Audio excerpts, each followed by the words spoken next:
My CEO fired me to streamline the cap table for the $330 million sale. During the signing, I got a text from our CTO. The buyer's lawyer found your name on the core IP agreement. The CEO is stress vomiting into a ficus tree. Call me. I knew something was off when he offered me coffee. This man, who once asked me if Java was a brand of espresso, had never so much as held the door open for me in 10 years. Now he's ushering me into his corner office like we're old college roommates and not the man who took my designs and stapled his name to them. Hey buddy, he grinned, the kind of grin that makes your stomach tense before your brain catches up. Appreciate you coming in on such short notice. He says this like I wasn't summoned by a calendar invite titled Strategic Alignment and Cap Optimization, which is startup code for we're cutting someone loose and pretending it's for grown-up reasons. Then he drops it. We're streamlining the cap table ahead of the sale. There it is, cold, slick, delivered with that fake business school compassion tone like he's reading it off a napkin. He doesn't even blink. Translation: screwing you out of the $330 million payday because you're not shiny enough to impress the buyers. I swallow the bile rising up like old cafeteria chili. Hope you've got the paperwork airtight. I say, flat, no emotion. Like I'm commenting on the weather. He gives me that sales guy smirk like he's already rehearsed how he'll spin this to the press. Slides a manila folder across the table like he's handing me a birthday card out of professional death sentence. It's thin, which somehow makes it worse. No ceremony, no build-up. Just the cold whisper of paper on wood and a silent middle finger inside. I don't open it. Not yet. I look him in the eye the way you look at someone who just broke something valuable but doesn't know how expensive it was. Then I stand up. Calm. Controlled. No yelling.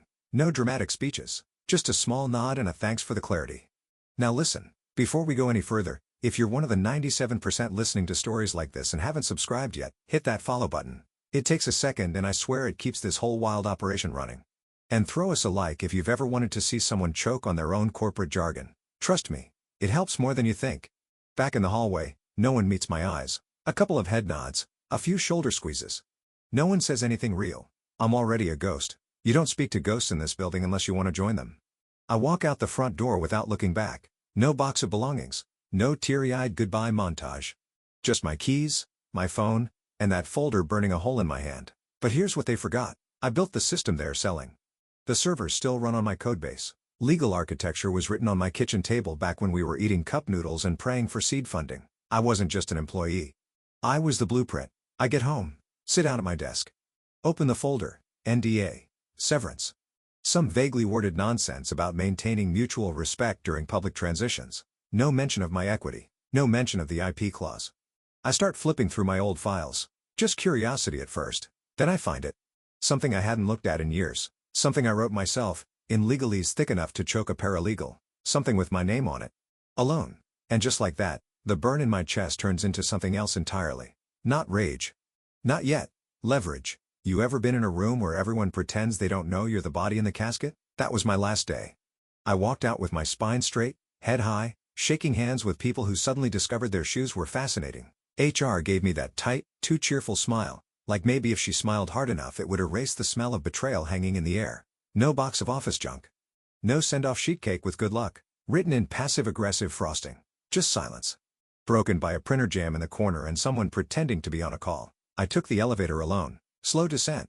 All floors down to the lobby. And it felt like each one was peeling away another layer of delusion. When those doors opened, I stepped out lighter, yes, but also dangerous. Outside, the air had that early spring bite, the kind that makes your eyes water even if you're not crying. I sat in my car, not starting it. Just reading. That final NDA in my lap looked like a standard boilerplate, no disparagement. Company property remains theirs. Blah, blah. I didn't skim. Oh, no, I read it like it was scripture, line by line. Clause by clause. If there was going to be a trapdoor, I'd find it before they did. And then I saw it, tucked in toward the end like a forgotten curse in a fairy tale. Section 11. Exceptions and exclusions. Subsection B. Any previously executed agreements concerning intellectual property rights remain in full effect unless explicitly superseded in writing. Bingo. Meant my original IP agreement, the one I drafted in the early days when we were all too broke to afford a real lawyer, was still binding. Still alive. Still mine. I didn't grin. Not yet. But the corner of my mouth twitched in a way I hadn't felt since the series of funding round hit and we realized we could stop eating canned beans. I drove home on autopilot, ordered Thai food. Sat at the kitchen table with my laptop and a folder of old docs, poring over every contract, every signed napkin scribble we'd called a term sheet back in the day. At 10:13 p.m., I called my lawyer. "Hey," I said casually, "mind helping me keep my ducks in a row?" He knew that tone. The same one I used when a rival tried to clone our back-end systems back in 2017. Calm, lethal. Ice in my veins. You thinking lawsuit? Nah, I said. Not yet. Just want to be ready in case someone tries to sell a car without realizing I still got the title. He left once. Short and sharp. Send everything. I'll run a comb through it. I did. Every file. Every receipt. Every document that had my name on it from day one. By midnight, I had 3 separate folders sorted. What they think they control. What I actually own. What could make their shiny $330 million sale feel like a hand grenade mid-handshake? I didn't drink that night. No rage-chugging whiskey. No vindictive plotting on a bar napkin. Instead, I printed out the IP agreement, signed by yours truly. Dated, scanned, watermarked. I placed it gently on my nightstand like a loaded gun. Let them keep their smug boardroom smiles and congratulatory emails. Let them raise glasses to strategic efficiency. I wouldn't raise my voice. I'd raise the stakes. The deal hit TechCrunch like a champagne cork to the eye. Midwest saw S Darling set for $330 million acquisition. No mention of me, of course. Just a grainy photo of the CEO in a blazer 2 sizes too tight. Grinning like a kid who just farted in church and gotten away with it. Suddenly, the internet was buzzing. My inbox lit up like a Christmas tree with "Yo, did you see this?" and "WTF, they didn't mention you? And you okay?" Subject lines from people who hadn't spoken to me since the office Christmas party in 2019 when I accidentally set the fondue fountain on fire. Long story, good story, different kind of story. And buried beneath all that faux concern were the nervous messages. And from a dev I mentored, rumor is the buyer's doing deep due diligence. CEO stressing. Another from an old PM. They're asking for old docs. Like real old. You ever signed something IP related way back? I played dumb. Not that I recall. Good luck with the sale though. Outwardly, I was calm. Detached zen. Inwardly, I was a crocodile under the waterline grinning with teeth no one could see. Because the cracks were starting to show. Junior engineer forwarded me a screenshot. An internal Slack message from one of the execs. Anyone know who has the original 2014 platform IP chain? Legal needs names now. Names. Plural. Which was hilarious considering there was only one. Mine. So I kept my mouth shut. Ate takeout. Watered my plants. Did laundry with the radio on and that little tingle in my spine that said, "They're scrambling," every now and then. Catch myself chuckling alone at the kitchen table. Not loud. Just a little exhale of disbelief at how fast a company can gut its own lungs and still try to run a marathon. Let 'em sweat. I wasn't coming back. I didn't want my desk or my title or some PR-crafted apology with words like misunderstanding and miscommunication. I wanted the truth to land like a sack of bricks on their glass conference table. And they were handing me the rope. I took long walks. Listened to old voicemails from my dad. He always said never fight a knife with another knife. Use a contract. I reviewed the IP clause again while boiling pasta. Same clause. Same signature. Same power. And meanwhile, the CEO was doing interviews with business podcasts, trying to sound visionary. The CFO was working overtime, babysitting documents they didn't fully understand. The board was prepping their yachts, clueless that the core code hadn't been legally detached from the hands that built it. I went to bed early every night, slept like a brick in a thunderstorm. Because I didn't need to break down their castle. I just needed to be standing outside when the drawbridge collapsed under their own weight. The message came in while I was microwaving leftover pad thai, watching the noodles coil like intestines in a plastic grave. Ping. One bubble, blue, from the CTO. We hadn't talked in months, since I walked out and he gave me that half nod in the hallway, the one that says I see you, but I can't afford to be seen with you. Now he was texting me like we were still in the trenches. You remember signing the IP rights agreement back in 14? I stared at the screen a second longer than normal. My thumb hovered, then pulled back. Did I remember? Hell yes, I remembered. I didn't just sign it, I wrote it. On my porch, in the middle of a thunderstorm, back when our startup was 6 people, 4 laptops, and 1 space heater. I'd stayed up till 3 a.m. rewording every clause, making sure the founding IP, the architecture of the entire platform, was legally tied to me until an explicit transfer was filed, notarized, and logged. I'd done it to protect the company. Back then, it was about shielding us from vulture capitalists and shady acquirers. Back then, I was the Boy Scout, the paladin with a keyboard. Never imagined I'd need that clause to shield myself. I typed back. Yeah, why? 3 dots, long pause. He was typing, deleting, typing again. Like he knew this wasn't a casual check-in. Finally, might be relevant soon. I walked away from the microwave without touching the beeping buttons. Relevant is CDO speak for. The lawyers are now in panic mode, and someone just said your name in a room full of people who don't like surprises. I sat down, opened the scanned PDF from my drive. Zoomed in on Clause 6b. No sale, license, or transfer of the core platform IP shall be valid without the original signatory's written consent. My name. No cosigner. No override clause. It was surgical. I'd forgotten how elegant it was. I texted back one word. Understood. He replied with a thumbs up. No further elaboration. We were both engineers. We didn't need flowery language to say, oh, it's about to hit the fan, isn't it? I didn't tell him I already had 3 lawyers reviewing the same doc. I didn't tell him about the version stored in my fireproof safe. Or the notarized copy I'd filed under my LLC. Instead, I leaned back in my chair, staring out the window at the neighbor's busted trampoline swaying in the breeze like a ghost of broken optimism. They thought I was a footnote. A line item to Streamline. But I was the linchpin. Kind you don't see until it's the last thing holding the damn bridge up. And now, the buyer's legal team was somewhere in a glass tower, flipping pages, asking a very dangerous question. Who's the signatory on this agreement? I didn't need to answer. The paper would speak loud enough. It was a Thursday morning, the kind of Ohio gray that makes your bones feel like damp insulation. I was sitting at the kitchen table in an old hoodie, nursing lukewarm coffee, and scrolling through Zillow listings I couldn't afford yet. That's when I reopened the file, not out of paranoia, out of curiosity. A little whisper of hunger, the kind that only comes when you realize you might not be screwed after all. You might be holding the detonator. Folder, founding docs final, for Sir PDF buried deep, behind taxes and resumes and a PDF of my niece's finger painting, she demanded I print. There it was, the contract, the one we'd cobbled together when the company was more ambition than actual product. I opened it. Scanned, let my eyes soak in the familiar language like it was a long-lost diary from a past life. Page 4, Section 6, Subsection B. No sale, license, or transfer of the core platform IP shall be valid without the original signatory's written consent. I reread it, then again. My name. Typed, signed, timestamped. The only name. No co-founder. No legal team override. No clause giving the board final authority. Just me in a coffee-stained hoodie, the only person on planet Earth with the legal right to say yes or no to a $330 million sale. You ever feel power slide up your spine like a warm wire? It wasn't the chest-thumping kind. Not rage, not even revenge yet, just heat. Awareness. I'd been treated like a barnacle on the hull, kicked off to lighten the load before docking at the IPO harbor. But turns out, I was the keel. Without me, the ship tips. I leaned back in my chair. Let out a single, stunned breath. Not a laugh, not a gasp. Something heavier, like my nervous system was realigning itself around this new gravitational center. I opened my notebook and started jotting. Bullet points. What they thought they controlled. What I actually owned. What leverage looked like when dressed in liar-approved font. This wasn't just some safety net. This was a tripwire. One they'd all stepped over thinking it was decorative. And here's the kicker. I hadn't been vengeful when I drafted it. I'd done it out of principle. Because back then, we were idealistic. Back when the CEO still made his own coffee and didn't refer to himself in the third person on investor calls, I pulled out a fresh envelope and slid a printed copy of the contract inside. Notarized version was in the safe. This one was for quick access. One touch away from deployment. I messaged my lawyer me Clause 6B can't transfer core IP without my sign-off. Still enforceable, right? His reply came faster than I expected. Lawyer, hell yes. That clause is a brick wall.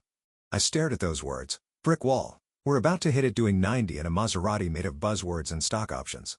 And I was sipping gas station coffee like it was Bordeaux. The delicious part wasn't just the clause. It was that they had no idea yet. They were running the final lap with their shoelaces tied together, waving to cameras. And I had the scissors. I didn't text the CTO. Didn't message anyone else. No warning shots. No posturing. Circled one phrase in red marker on my printout. Original signatory's written consent. And underneath it, I wrote, let them ask. The day of the signing arrived like a tornado dressed in a tux. I was at home, still in sweatpants, cradling my chipped hash one code wizard mug like it was a holy relic. Coffee tasted slightly burnt, left on the warmer too long. Didn't matter. I was wired already.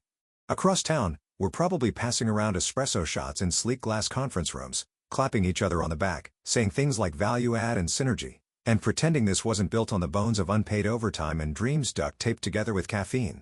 The headlines had already gone out. Preemptive, cocky little announcements about the upcoming acquisition. Final due diligence was wrapping. Signatures being printed. Pens loaded with the ink of smug inevitability. Ping. A text. CTO. Just 3 words. They found it.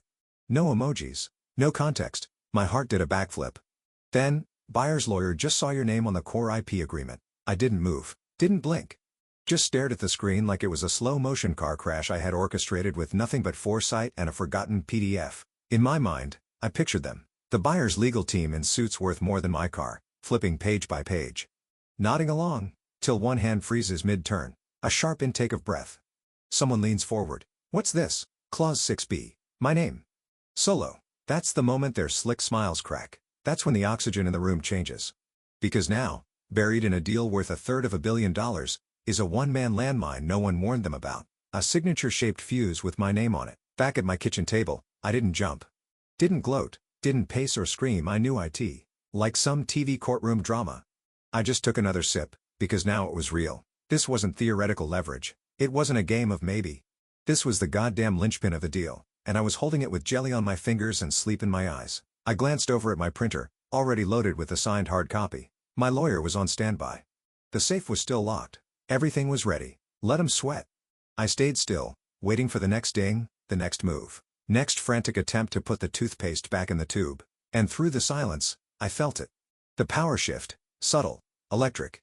Beautiful. Somewhere downtown, a multi-million-dollar deal had just skidded to a halt. And they were realizing, too late, that the guy they kicked out in silence was now the one holding the gate open. Or closed, depending on how polite they planned to be. Ping. My phone buzzed again, cutting through the hum of my dishwasher. Another text from the CTO. CEO is stress vomiting into a ficus tree. Call me. I stared at it for solid 10 seconds. Long enough to picture it in vivid HD. His press suit splattered, face blotchy, one hand clutching the planter like it was a lifeline, while bubbling over company-branded stationery. The image was absurd, beautiful, poetic. I didn't call. I opened my contacts and tapped a different name. Morning, my lawyer answered, voice crisp like he'd been waiting. Saw the clause, I said. You want to make them beg now or after lunch? I smiled. Let's see what kind of groveling budget they're working with. Across town, panic was crawling up the walls of that conference room like mold. The buyer's team would have hit the brakes hard.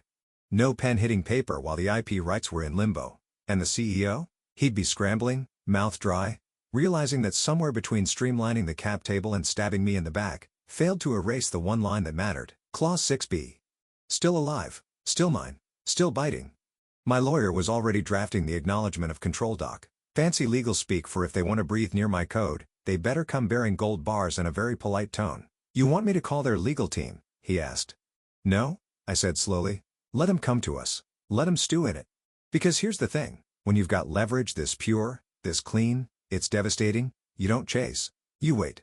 You let the silence fill the room like smoke. You let the buyer's lawyer whisper things like material breach and misrepresentation of ownership. You let the investors shift in their seats. And the CFO pretend she doesn't hear the word fraud floating in the air like a bad perfume. I pulled up Zillow again, this time sorting by lakefront. 8 figures were coming. I didn't know the final shape of the deal yet, but I knew the number wouldn't start with anything lower than a 1 and 2 commas. My phone buzzed once more. Can we talk? This is spiraling fast. The CTO again, no mention of the ficus this time. I muted the thread. Not out of cruelty, just strategy. I needed him sweating, not soothed. Because for years, I'd been the guy who made things work, who patched the duct tape, who stayed late, fixed the back end, smoothed egos, kept the whole goddamn circus from catching fire. And they took that and traded it for stock options and fluff interviews and a CEO who once asked me if HTML was still a thing. So now I sat in my modest kitchen with mismatched mugs and a crooked clock, sipping lukewarm coffee like it was victory champagne. Let him dry heave into office foliage. Let him spin their wheels. The trap was clean, legal, undeniable. I was in no rush to offer the antidote. The call came in at 2:47 p.m., block number, which meant one thing, buyer's legal. Not company legal, not oops we goofed legal, but real legal. The kind with suits tailored tighter than their NDAs and voices that don't shake, even when entire deals are burning down behind them. I let it ring twice, then picked up like I had all the time in the world. Speaking, I said, as if I didn't know exactly who it was. Mr. Reynolds, this is Martin Liss from Wilkes & Hayes, representing the acquiring firm. We'd like to clarify a few things regarding the IP rights agreement associated with the platform technology. Ah, clarify, legalese for, your name just shut down $250 million acquisition and half the board looks like they just saw the ghost of Sarbanes-Oxley. I didn't gloat, just said, of course. I'm happy to help. Started slow, confirming details, asking politely loaded questions like to your knowledge, has this agreement ever been superseded? And are you in possession of the original copy? I gave him clean, surgical answers. No drama, no threats. Just the truth, which in this case, was more brutal than any tantrum. Yes, I wrote the agreement. Yes, I'm the sole signatory. No, it was never nullified. Yes, still retain full veto rights on the sale of core platform IP. A pause, the kind that doesn't need to be filled. Then he asked, Would you be open to resolving this amicably? There it was. The white flag? I would, I said, calm as a monk, but my consent comes at a price. Another pause, his tone tightened slightly. Go on. I want what I was originally entitled to, my equity. Full payout as if I were still on the cap table at time of sale. He cleared his throat. I see. Plus interest, I added. Adjusted from the date of my termination and a formal release, clearing me of any alleged breach under the NDA. I want the record clean. That was the moment the dynamic flipped, not a negotiation, a correction. I wasn't clawing my way back in. I was charging a toll at the gate. They tried to bolt behind me. He didn't argue, just asked for my lawyer's info. Already looped in, I said, hoarding the contact before the words left his mouth. Within the hour, my attorney had a draft agreement in hand. Standard language, minor posturing, but the numbers? Oh, the numbers. Not only did they offer my full equity compensation, they boosted it slightly, probably to sweeten the optics like it was their idea all along. We rounded up for inflation and added a zero to the end of the interest line for good measure. And the best part, closed the deal without even looping in the CEO. He found out afterward when the wire transfer cleared and someone from buyer side called to thank him for being so flexible about renegotiating the IP clause. He must have turned whiter than printer paper, probably clutched his desk like it owed him rent. Because in the end, the man who fired me to streamline the cap table had to watch me get paid outside the table, the people who actually read the paperwork. I didn't need his apology. I had the contract. I had the leverage. And now I had the money. The money hit my account on a Tuesday morning, 8 figures, neatly packaged, US currency, no emoji, just a quiet ping from the bank app that felt more like a war drum. I stared at it for a full minute, not blinking, just letting the numbers sear into my retinas like the world's most beautiful burn. I closed the app, shut my laptop and bought a lake house. Cash, 3 bedrooms, private dock, cedar paneling, and a view that made my bloodstream slow to a crawl. The kind of place that doesn't scream success, it whispers it while pouring a second glass of wine. No moving trucks. Just me, a duffel bag, and a bottle of Cabernet I'd been saving since the year. We shipped version 1.0 of the platform they tried to sell out from under me. The next day, it was broke. Deal finalized. Buyer acquires Saw-S giant for $330 million with undisclosed amendments. Undisclosed amendments. That was me. That was the clause. That was the quiet knife I pressed into the underbelly of their perfect little photo op. I didn't call anyone. Didn't post a victory lap on LinkedIn.